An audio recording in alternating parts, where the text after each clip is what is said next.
میرے دین نے مجھے یہ کرنے کا حکم دیا ہے، یہ میں نے اپنی نفس کی خواہش سے نہیں بلکہ اپنے دین کے فرمان پر کیا۔ حارث نے کہا کہ اس صورت میں چونکہ یہ تمہارے دین کا دستور ہے، پھر تمہارا دین ہی سچا دین ہے، اور اگر تم اپنے غصے اور جذبات پر نہیں چلتے بلکہ تم اسی طرح پیش آتے ہو جیسے تمہارا دین طلب کرتا ہے، پھر تمہاری مخالفت کی کوئی وجہ نہیں۔ ارطغرل نے کہا کہ تم وہ آدمی ہو جس کی پیروی کی جائے، براہ مہربانی مجھے بتائیں آپ کے دین میں آنے کے لیے مجھے کیا کرنا ہوگا۔ ارطغرل حیرانی کے عالم میں حارث کو مخاطب کرتا ہے، کیا واقعی حارث ایسے فیصلے لمحوں میں نہیں کیے جاتے؟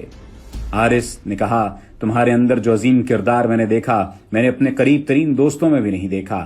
میرے پاس کھونے کے لیے کچھ بھی نہیں ہے، شاید خدا نے مجھے آخری موقع دینے کے لیے مجھے تمہاری دوستی اور تمہارا دین بھیجا ہوا ہے۔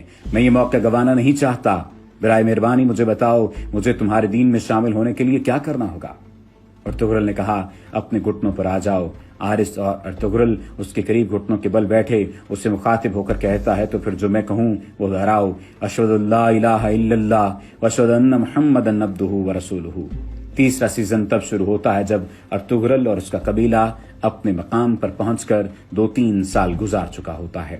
وہ سخت تنگی اور اسرت کا شکار ہوتا ہے، مگر ارطغرل اور اس کے جانباز آہستہ آہستہ ہانلی بازار پر قبضہ کر لیتے ہیں۔ یوں ان کی معاشی حالت تو مضبوط ہو جاتی ہے، مگر ایک بار پھر اس کے عیسائی حریفوں اور حلیف قبیلے کی غداری کے مسائل چھڑ جاتے ہیں۔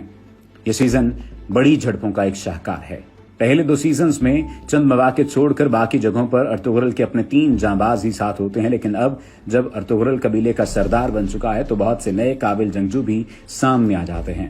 تاہم ارطغرل کی اپنے جانبازوں کے ساتھ مل کر جو لڑائی کا ایک خاص انداز ہوتا تھا کہ ایدر اللہ، الہ اللہ اور حق اللہ کے نعروں میں جب وہ میدان میں کودتے ہیں تو بیمار جسم میں بھی بجلی پیدا ہو جاتی ہے۔ وہ منظر واقعی بے مثال ہوتا ہے۔ ارطغرل کے 3 خصوصی جانباز ہوتے ہیں، ان میں سے ایک کلہاڑی استعمال کرتا ہے، دوسرا دونوں ہاتھوں میں تلوار اور تیسرا ڈھال اور تلوار، جبکہ ارطغرل بائیں ہاتھ سے تلوار اور دائیں ہاتھ میں ساتھ ہی خنجر استعمال کرتا ہے۔ چوتھے سیزن میں ارطغرل کا راجہ حصار پر بھی قبضہ کر لیتا ہے اور صلیبیوں کی بھی گردن مروڑ دیتا ہے اور سوخت کی طرح مراجعت بھی کر جاتا ہے۔ یوں ہی اس سیزن کا اختتام ہوتا ہے۔ ارطغرل کا کردار ایک بہت مضبوط ایمان، اعلیٰ اخلاق اور بہادری کا حامل ایک ایسا نوجوان ہے جس کا دل جہاد کی محبت سے لبریز ہے، شہادت جس کی منزل ہے اور قبیلے کی روایات کا تحفظ جس کا فریضہ ہے۔ ایسا کردار کہ جو بھی دل میں ٹھان لیتا ہے اسے پورا کر کے ہی دم لیتا ہے۔ اس کی بیوی حلیمہ کا کردار بھی ایک بہت مثبت اور مثالی کردار ہے، محبت، حلم اور بربادی کا شاہکار جو ہماری ماؤں بہنوں کو ایک بہترین رستہ دکھا سکتا ہے۔ اس کی ماں حائمہ کا کردار شاید سب سے زیادہ مؤثر ہے۔ اس خاتون نے جس طرح اپنے کردار میں ڈوب کر اس کو ادا کیا ہے وہ بے مثال ہے۔ اگر بات اداکاری کی ہو تو صرف مثبت ہی نہیں، منفی کرداروں نے بھی بہت اچھی پرفارمنس دے کر اس سیریز کو زندہ جاوید بنا دیا ہے۔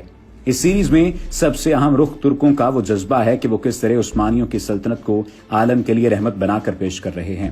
ظلم، زیادتی اور جبر کے ماحول میں قدرت کی طرف سے بار بار اشارات کا اظہار کہ بس اب اس سلطنت کا ظہور ہونے ہی والا ہے جو اس جبر اور زیادتی کے طوفان کو لگام ڈال دے گی۔ اس کے لیے انہوں نے ابن عربی اندلسی کے نام سے کتب کا کردار تخلیق کیا ہے جو تکوینی امور اور اشارات کی وجہ سے ارطغرل کے ہر مشکل میں روحانی طور پر مددگار رہتا ہے اور تنگی کے وقت میں اس کے کام آتا ہے۔ ترک اسلام اور جہاد کو قومی عصبیت کے ساتھ ملا کر بحالی عروج کا جو خواب دیکھ رہے ہیں، دراصل ارطغرل اس کا ایک مجسم ثبوت ہے۔ یہ ان کے ماضی سے زیادہ ان کے مستقبل کا پروگرام لگتا ہے۔ اللہ ان کے نیک ارادوں میں ان کو کامیابی نصیب فرمائے۔ اللہ کریم ان کے کرداروں کو اس بہترین کام کی وجہ سے دنیا میں کامل ہدایت اور آخرت میں اپنا خصوصی قرب نصیب فرمائے۔ میں تو ان کے لیے بہت ساری دعائیں کرتا ہوں۔ آج اگر اسکرین سے امت کو بچانا ممکن نہیں تو کم از کم امت کو اچھی چیز تو دی جا سکتی ہے۔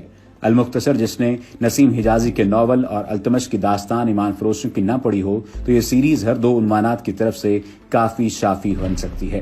اگر چہرے کے پردے کو اختلاف علماء کی وجہ سے اجازت دی جائے اور چند عیسائی لڑکیوں کی طرف نہ دیکھا جائے جن کے سر کے بال نظر آتے ہیں تو پوری سیریز میں شرعی بنیادوں پر ایک ہی چیز قابل اشکال ٹھہرتی ہے اور وہ ہے کرداروں کا واپسی کے بعد اپنی نام نہاد بیویوں سے معانقہ کرنا۔